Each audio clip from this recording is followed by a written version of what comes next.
did a study on the Exxon Valdez oil spill in Alaska. And their findings were that they determined that it would take 10 to 20 years for that oil spill to even restore the environment back to its natural nature. Would that same effect happen here in our river, on the Kalamazoo River from Marshall to Battle Creek, or any other bodies of water that is affected by this oil spill? Would it take that long? Turn that to EPA. Makes sense? On Kalamazoo Creek, about 160 households.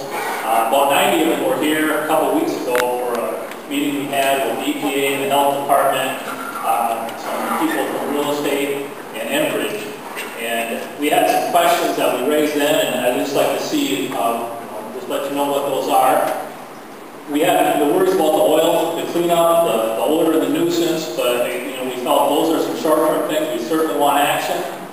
But then there's also drinking water quality longer term, and what's the plan for that? And the third thing is our property values. Now, in the Gulf oil spill, it wasn't oil that killed the economy in the Gulf. It was the rumor oil and the threat of there being oil on the beaches that just shut down tourism, dropped all the values, cost people a ton of money now. So we're very concerned about that as a long-term issue. We had one sale that was ready to go in that neighborhood, and 2 days before it closed, they canceled. There's been numerous showings of houses in that neighborhood. Nobody has come to them.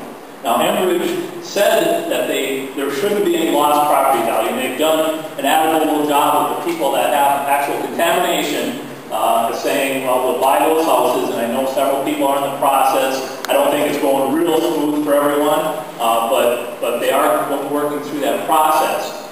But they made the comment that, it shouldn't happen to anybody that didn't have contamination on the property. But what's the guarantee of that? We already know those properties I was talking about were properties that do not have contamination. Okay? They're tainted just by being in the area. So when they start this pipeline up and the EPA gives them the green check to go ahead and leave, what kind of guarantees do we have that we can sell a house? We know what it was like before that we couldn't sell a house. Now we're figuring we probably lost like $50,000, $100,000 in value. We don't know where the bottom is right now, how long it's going to be like that.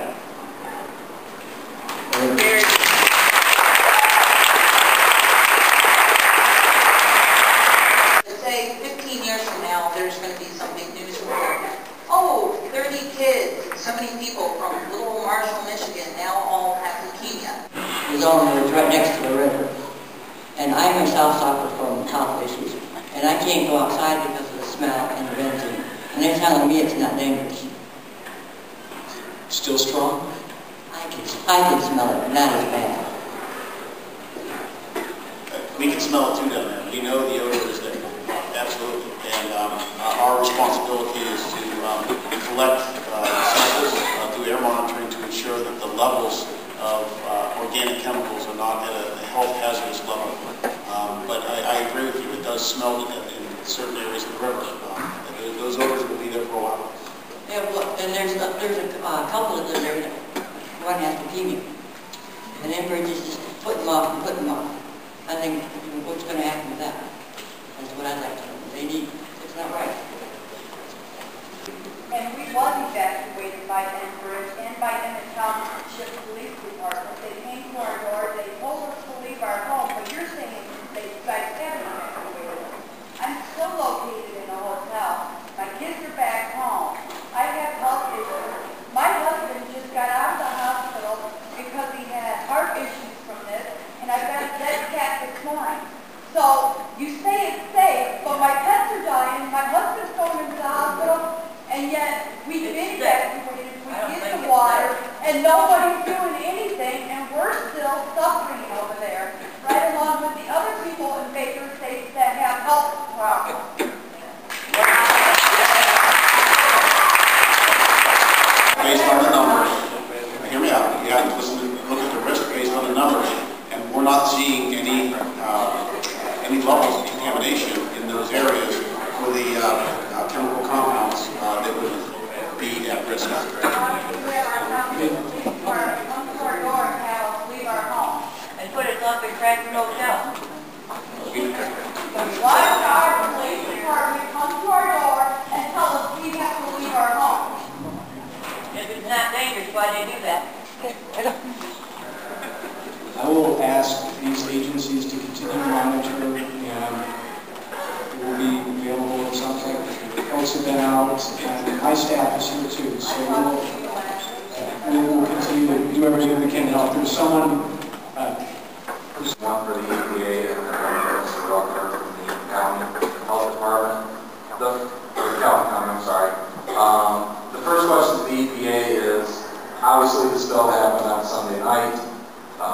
It continued on. We weren't notified until Monday at 1:30. Some of us had already known about the spill, went down to the river to look at it. Are there any benzene readings from, or when was the earliest readings that you guys took, either from Enbridge, from Calhoun County, or from the EPA? How dangerous were the levels at that point? Because for 2 days in a row, my significant other was down there helping the sheriff and deputies for the wildlife, and right now she is under care of a doctor for Bell's palsy. I'm feeling it every day from her pain, and want to know if in that 2 or 3 day period of time before you guys probably even had readings, is that something that toxins, and we've already proved online that toxins can cause Bell's palsy. She's been to doctors, she's been to eye doctors, she has been to the dentist to rule out any kind of cancer, tumors, anything. It's this cranial nerve that's causing pain, causing her face to sag, and she's a beautiful woman. And I am very pissed, excuse my language, that I'm hearing that there's no health issues, no health problems. Bullshit.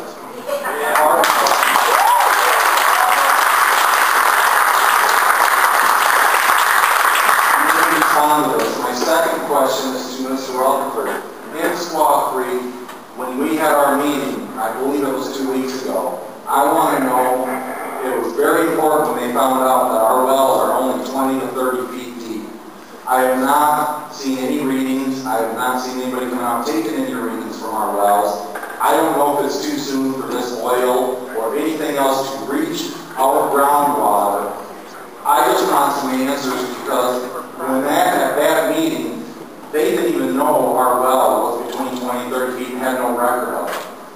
It was a big to-do that night with everybody from Squaw Creek, but it hasn't been an issue since.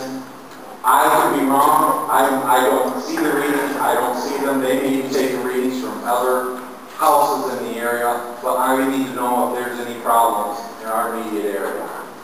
I can address the first part of that with respect to what readings may have been in your community the first day to 3 days.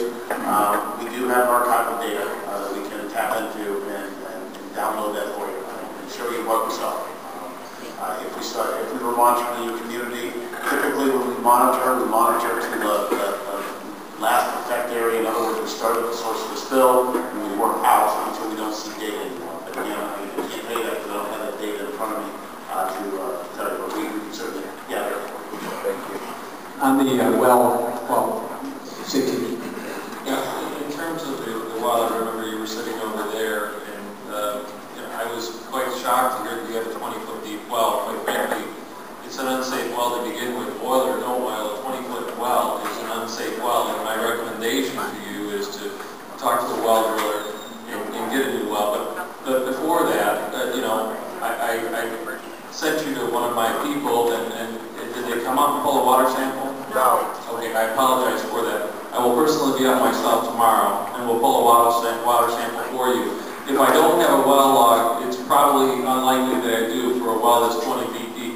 You may have a very old well, not all of them drilled back before 1967. I have logs on, but I'll get your address tonight, and I'll personally go out there tomorrow, and we'll sample your well, and I'll do a log search, and we'll see if we've got something. But I will address that. You'll find a lot of the older part of Squaw Creek is in the same